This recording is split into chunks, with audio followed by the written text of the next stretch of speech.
And it got to the point where I started to question more, and I was trying to find out a little more about the deen. And I actually sat down with my mum, and I was sitting with her just like this, and I said, "Mum, you know, I want to read the Quran." And she said, "Yeah, go to the cupboard there. I got one." I was like, "What? Mum, you have a Quran?" Like, I was in shock. So I took it. I borrowed it from her.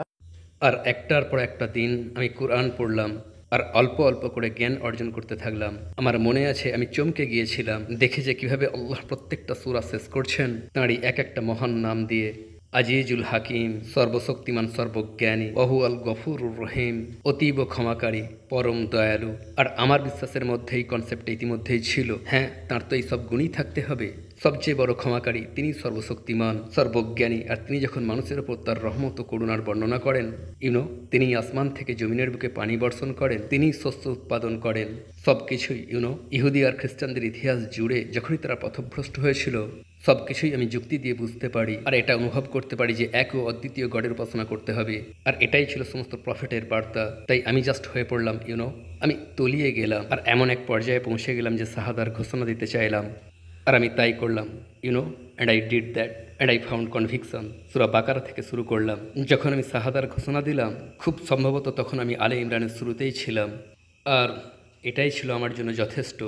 যখন আমার ভাই ইসলাম গ্রহণ করলো, এখানে আমি পুরোপুরি সত্য কথা বলতে চাই, আমার ওপর কোনো প্রভাব পড়েনি। আসলে আমি কোনো প্রকার কেয়ার করিনি। আমার মনে হয় আমার এক্সপেরিয়েন্স থেকে আর আমার ভাইয়ের সাথে আমার যত এক্সপেরিয়েন্স আছে আমাদের জীবনে, দেখেছি কিছু বিষয় আমাদের ওপর কোনো প্রভাব ফেলতে পারে না। এমনকি আজ পর্যন্ত কিছু কিছু বিষয় আমাদেরকে বিরক্ত করতে পারে না, কিন্তু বিষয়টা হলো তবে প্রভাব পড়া উচিত, যেমনটা বেশিরভাগ মানুষের ওপর পড়ে থাকে আর কি। আর আমি শুধু ভাইকে দেখেছি, সে চুল বড় করছে, দাড়ি বড় করছে, আর আলখাল্লা সাদা, জানেন তো, লম্বা গাউন। আর এটা ছিল আমার জন্য একটু অদ্ভুত, কিন্তু আলটিমেটলি সে তো তখনও আমারই ভাই, তাকে আমার থেকে ভিন্ন কোনো কিছু মনে করতে পারিনি, যেমনটা আগে ছিলাম তেমনই। এখন একটা জিনিস যেটা ছিল খুবই ইন্টারেস্টিং, তা হলো যে আমি ওর কাছে আসতাম অনেক যুক্তি প্রমাণ নিয়ে, আর্গুমেন্টস আর অনেক প্রশ্ন, খুবই কন্ট্রোভার্সিয়াল প্রশ্ন ইসলাম নিয়ে, যেমন মুসলিম মহিলাদিকে কেন শরীর ঢাকতে হবে, আর যেমন আর তুই কি সত্যই বিশ্বাস করিস যে আদম ছিলেন সর্বপ্রথম মানুষ, আর যেমন এটা কেন যে মুসলিম পুরুষরা একাধিক বিবাহ করতে পারবে। এইসব কন্ট্রোভার্সিয়াল টপিকস তখন ভাইয়ের সামনে তুলে ধরতাম। আর আমি জানি না সে তখনও ইসলামে খুবই নতুন, কিন্তু প্রত্যেকবার যখনই আমি তাকে এরূপ প্রশ্ন করতাম তখনই দেখতাম সে অ্যাবসলিউটলি কোথা থেকে আমার সামনে যৌক্তিক উত্তর তুলে ধরতো। তাই ভাইকে কোনো প্রশ্ন করার আগে যদিও কনফিডেন্ট থাকতাম যে কোনোভাবেই সে এই প্রশ্নের উত্তর দিতে পারবে না যথেষ্ট রূপে বা অর্থপূর্ণ কোনো উত্তর, কিন্তু প্রত্যেকবার আমি জানি না কিভাবে আমাকে তার উত্তর আর ব্যাখ্যা দিয়ে দিত, যে প্রশ্নই আমি করি না কেন, আর আমার যুক্তির সাথে মিলে যেত, খুবই অর্থপূর্ণ বলে মনে হতো, কিন্তু ধরা দিতাম না। কিন্তু আমি নিজে ভেবে যেতাম কিভাবে কিভাবে সে এটা ব্যাখ্যা করতে পারলো, আসলে সে কিভাবে আমাকে বুঝিয়ে দিল ধর্মের সেই অ্যাঙ্গেলটা, এমন এক অ্যাঙ্গেল যেটা ভেবেছিলাম সে ব্যাখ্যা করতে পারবে না। আর তাই এই বিষয়টা ছিল খুবই ইন্টারেস্টিং জিনিস আমার জন্য। আর যেটা সে করে যাচ্ছিল, সে আমার কাছে পাঠাতো লেকচার্স, যারা ইসলামের দায়ী তাদের, সেসব মানুষের যারা ইসলামিক জ্ঞানে জ্ঞানী, তো ও আমাকে পাঠাতো তাদের লেকচার্স, আর আমি সেই ভিডিওগুলোকে ইউটিউবে দেখতাম। কিন্তু আমার মনে আছে তখন যেটা ঘটতো, আমি তো থাকতাম আমার ফ্ল্যাটে, আর আমি খুব খারাপ সময়ে আমি সাধারণত ঘুমাতে যেতাম ভোর 4টের সময়, জাস্ট মিউজিক শুনে যেতাম ইউটিউবে। আর যেটা ঘটতো আমার এখনও মনে আছে, আমার একটা ট্যাবে থাকতো জনপ্রিয় সব মিউজিক, তখন সালটা ছিল 2010 সাল। তো একটা ট্যাবে থাকতো আমার সব প্রিয় মিউজিক, আর তারপর অন্য একটা ট্যাবে থাকতো মুর্তজা খানের লেকচার্স অ্যাবাউট শয়তানের ছলনা। মনে আছে আমার ভাই আমাকে বলেছিল লেকচারটা শোন, আর তারপর তুই চেষ্টা কর মিউজিক শোনার। আর তারপর যখন মিউজিক ভিডিও দেখা শুরু করলাম, এটা জাস্ট তখন হয়ে উঠল খুবই গভীর তুলনা বিটুইন এত পিওর একটা ভিডিও শোনা আর about the religion of Islam, আর ঠিক তারপরেই মিউজিক শোনার চেষ্টা করা, মিউজিক ভিডিও এনজয় করতে থাকা। আসলে মিউজিক ভিডিও দেখা বন্ধ করে দিতাম, মনে হতো জাস্ট এটা ঠিক হচ্ছে না।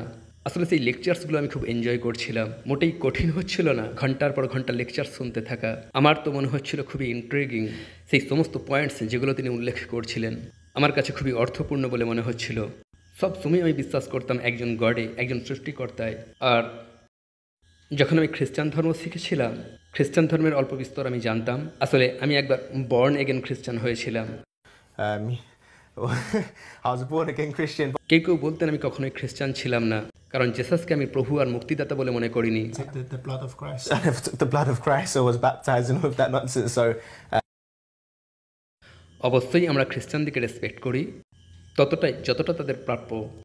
আমি জেসাসকে কখনোই মনে করিনি একজন প্রফেটের থেকে বেশি কিছু। গডের পুত্র হতেও পারেন, maybe A son of god, but নিশ্চিত রূপেই তিনি গড নন। এখনও মনে আছে একবার, আসলে যখন আমি বর্ন এগেন খ্রিস্টান হয়েছিলাম, আমি প্রার্থনা করছিলাম। আমি একটা হোস্টেলে থাকতাম ডেপফোর্ডে। প্রার্থনা করার চেষ্টা করছিলাম, গডের কাছে প্রার্থনা করছিলাম। আর প্রার্থনার শেষে আমাকে শেখানো হয়েছিল যে জেসাসের নামে আমিন, আল্লাহর নামে শপথ করছি।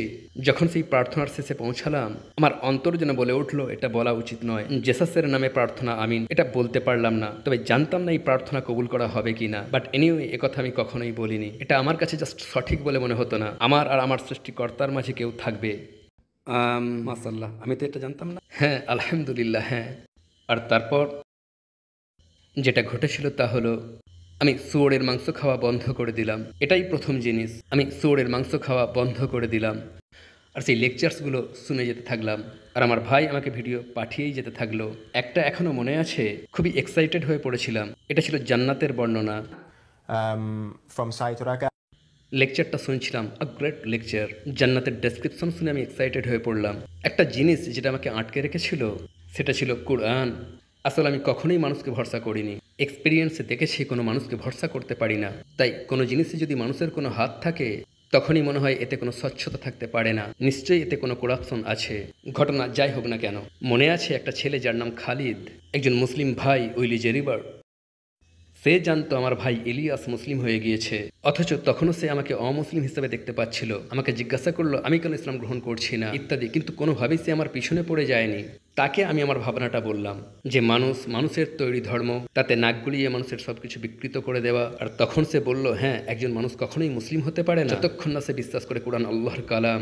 আমি বললাম ইয়া, ইউ আর রাইট। আর আমি চলে গেলাম। একদিন কমিউনিটি ডেতে গেলাম, আর এটা ছিল খুবই ফানি, কারণ সেই লেকচার যেটা ছিল শয়তানকে নিয়ে, আর তার ফন্দি ফিকির নিয়ে, আর তার ছলনা নিয়ে। অ্যান্ড সিওর এনাফ ঠিক সেটাই ঘটেছিল, কারণ আমি ছিলাম আমার ড্যাডের সাথে। এটা ছিল ক্রিসমাসের পরে, আমি গাড়িতে ড্যাডের সাথে ছিলাম, আর সাথে ছোট ভাই ছিল। সে ইলিয়াসকে নিয়ে অমর্যাদার সুরে কথা বলে যাচ্ছিল, খুবই নোংরাভাবে। আর আমি আমার যমজ ইলিয়াসকে ডিফেন্ড করে যাচ্ছিলাম, একজন ভাইকে এভাবে বলতে পারো না। আর আমার বাবা আমাকে লাথ মেরে গাড়ি থেকে বের করে দিল। So I needed to get to Lewisham, and I was on Plumstead High Street. So I thought, you know what, I knew this was going to happen. I knew something was going to try and prevent me. I'm still going to go to Lewisham. So I went, and I was talking to brothers, and again, very intriguing discussion. তখন আমার জানা হয়ে গিয়েছিল যে ইসলাম হলো সত্য। আর আমার দাড়ি নিয়ে একটা কথা মনে পড়ছে। একবার ভাইয়ের কাছে গেলাম দেখা করতে, বললাম বুঝলি আমি মুসলিম হওয়ার কথা ভাবছি। তখন ও বলল, তুই যদি মুসলিম হোস তো তোকে দাড়ি রাখতে হবে। তারপরেই বলছে, না না, তোকে দাড়ি রাখতে হবে না, এটা ঐচ্ছিক, তবে একটা চিহ্ন। আরও একদিন অন্য এক ভাই, তার নাম আব্দুল্লাহ দিন, মে আল্লাহ গাইড হিম, সে আমাকে একটা বিউটিফুল তুলনা দেখিয়েছিল আমাদের দাড়ি নিয়ে। আর তার কথা বলার পর, দেখুন, এটা আমার ইসলাম গ্রহণের জন্য বড় দাওয়াতের পয়েন্ট ছিল না, কিন্তু আজ আমার দাড়ির পিছনে এটা ছিল একটা কারণ। সে বলেছিল, কল্পনা করো তুমি একটা সিংহ দেখতে পেলে এক সাফারিতে, আর সিংহটার কেশর নেই, তাকে তো দেখতে সিংহই লাগবে। আমি বললাম, ঠিকই তো, পুরুষ হিসাবে আমাদের দাড়ি রাখা উচিত, এটা পুরুষত্বের চিহ্ন। এই কথাটা আমাকে খুবই ইমপ্রেসড করেছিল। আর আমার এই ভাই আমার উপর জোর খাটাচ্ছিল শাহাদার ঘোষণা দেওয়ার জন্য, মুসলিম হয়ে যা, তুই তো এটাকে সত্য বলে বিশ্বাস করিস। আর আমিও জানতাম এটা সত্য, কিন্তু আমি যেটা চাইছিলাম, আমি নিশ্চিত করতে চেয়েছিলাম আমি যেন আবেগে কোনো ডিসিশন না নিই। আর আমি দেখতে চেয়েছিলাম পরের দিন সকালে আমার অনুভূতিটা কীরূপ থাকে।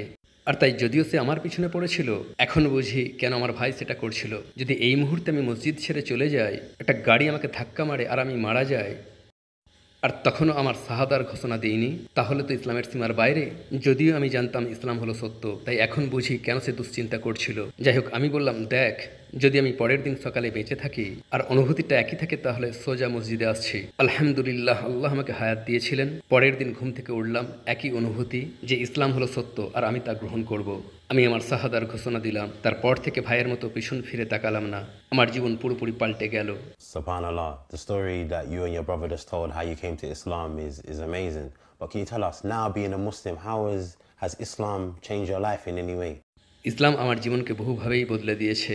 আগে আমি ছিলাম এমন এক মানুষ যে ঘুমিয়ে কাটিয়ে দিত দিনের এক বিরাট বড় অংশ, আর রাতের বেশিরভাগ সময়টা জেগে কাটাতাম। আর এখন আমি এক এমন মানুষ যে অনেক বেশি প্রোডাক্টিভ, এমন এক মানুষ যার নির্দিষ্ট লক্ষ্য আছে মেনে চলার মতো গাইডেন্স, এমন এক গাইডেন্স যেটা খুবই স্পষ্ট, আ পিওর গাইডেন্স, যেটা আমাকে সক্ষম করে তুলেছে ইজ্জতের সাথে মানুষের সাথে মেলামেশা করতে, নিজের পরিচয় নিয়ে সবার সাথে মেলামেশা করি। আর আমি এটা করতে পারি গর্বিত হয়ে, অহংকারী নয়, গর্বিত। কারণ আমি আমার পথটা জানি, কোন পথটা সঠিক, কোনটা কারেক্ট ওয়ে অফ লাইফ। সঠিকটাও দেখতে পাই, ভুলটাও দেখতে পাই। আর স্পষ্টতই নামাজ কায়েম করেছি। আমি দিনে 5 ওয়াক্ত নামাজ পড়ি, আর তার সাথে আছে নফল এবাদত, যেগুলোকে ঐশিক বলা হয়, যেমন রোজা রাখা, কুরআন তেলাওয়াত করা, একই সাথে অন্যান্য মানুষকে কুরআন পাঠের বেসিক শিক্ষা দেওয়া, যাতে করে তারাও কুরআন তেলাওয়াত করতে পারে। আমি অধ্যয়নের জন্য ইজিপ্ট গিয়েছিলাম, মিশরে 1.5 বছর ধরে আরবি ভাষা শিখেছি। আমি শুধুমাত্র হালাল খাদ্য গ্রহণ করি। আগের মতো মেয়েদের পিছনে পড়ে থাকি না। আগে আমার বহু গার্লফ্রেন্ডস ছিল, তখন আমি বহু নারীর সুযোগ নিতাম। কিন্তু এখন আমি জানি দায়িত্ব নিতে, নারী জাতিকে কিভাবে সম্মান দেখাতে হয়, তাদেরকে পোশাক দেওয়া, খাদ্য দেওয়া, মর্যাদা ও সম্মানের সাথে, যেভাবে আল্লাহ আমাদেরকে আদেশ করেছেন। তাই ইসলাম আমার কাছে এক রহমত ছাড়া কিছুই নয়। ইসলাম আমাকে ভালো ছাড়া কিছুই দেয়নি। Nothing but good. I love it. আমার জীবনের সবচেয়ে মূল্যবান জিনিস হলো ইসলাম। ইসলাম ছাড়া আমি হলাম nothing. I am nobody. What advice have you got to Muslims and non-Muslim regarding Islam? So for the viewers who are watching the show, what advice have you got to them? Bismillah, alhamdulillah, wa salatu wa salamu ala rasulillah sallallahu alayhi wa sallam. আমার advice যে কোনো অমুসলিমের জন্য, যিনি ইসলাম নিয়ে অধ্যয়ন করছেন অথবা এখনও ইসলাম নিয়ে অধ্যয়ন শুরু করেননি, আমি তাকে অ্যাডভাইস করব যে দেখুন, আপনাকে নিজেকেই প্রশ্ন করতে হবে, আপনি কি জাস্ট এই জীবনটার জন্য বেঁচে আছেন, নাকি মৃত্যু পরবর্তী জীবনের জন্য? যদি আপনি জাস্ট এই জীবনটা চান, তাহলে জেনে রাখুন ইসলাম এমন এক ধর্ম যেটা আপনি গ্রহণ করতে পারবেন না। কারণ ইসলাম এক প্র্যাকটিক্যাল রিলিজিয়ন। এখানে আপনাকে আত্মত্যাগ করার জন্য প্রস্তুত থাকতে হবে, আপনাকে স্বেচ্ছায় লড়াই করার জন্য প্রস্তুত থাকতে হবে আপনার নিজেরই কামনা বাসনার বিরুদ্ধে, আর আপনাকে স্বেচ্ছায় নিজের ইচ্ছা অনিচ্ছা সমর্পণ করতে হবে মহান আল্লাহর কাছে। তাই নিজেকেই প্রশ্ন করুন, আপনি কি এই জীবনের থেকে বেশি কিছু চান? মৃত্যু পরবর্তী জীবনের সফলতা চান? আমরা কি পেতে চাই সেই জান্নাত যেটার ওয়াদা আল্লাহ করেছেন? আর তাই আপনাদেরকে আমার উপদেশ যে আপনারা নিজেদেরকেই প্রশ্ন করুন যে ঠিক এই জন্যই কি জীবনযাপন করছি? কর্মক্ষেত্রে যাও, এনজয় করতে থাকো, হ্যাভ এ ফ্যামিলি, একটা গাড়ি কেনো, বাড়িটা বন্ধক দাও, নিজের ছেলের জন্ম দেখো, আর মরে যাও। নাকি আপনি আপনার জীবনযাপন করতে চান উপাসনা আর কৃতজ্ঞতা প্রকাশ করে আপনার এই প্রভুকে আর এই পৃথিবীটাকে বসবাসের উপযুক্ত স্থান তৈরি করার চেষ্টা করা, আর এই জীবনের উত্তম প্রতিফল পাওয়া, আর সেই সফলতা পরবর্তী জীবনে? So that would be my advice to the non-Muslim. Assalamu alaikum, if there are Muslims watching. My advice to you would be, নিজের প্রতি সিনসিয়ার হয়ে যান। আর আমি এটা বিশ্বাস করি যে যদি আপনি আন্তরিকভাবে খোঁজ করেন, তাহলে আল্লাহ আপনাকে গাইড করবেন। যদি আপনি অমুসলিম হন, নিশ্চয়ই আপনি যদি অমুসলিম হয়ে থাকেন, গডের কাছে চান। যদি আপনি আল্লাহ বলতে না চান, তাহলে জাস্ট গডকে বলুন তিনি যেন আপনাকে গাইড করেন সেই পথে, যে পথে তিনি সন্তুষ্ট হবেন। বলুন, হে আমার গড, আমাকে সত্যের পথে গাইড করুন, সেই পথে যে পথে আপনি সন্তুষ্ট, অ্যান্ড গড উইলিং। আর একদিন আপনি জেনে যাবেন যে ইসলাম হলো সেই সত্য ধর্ম।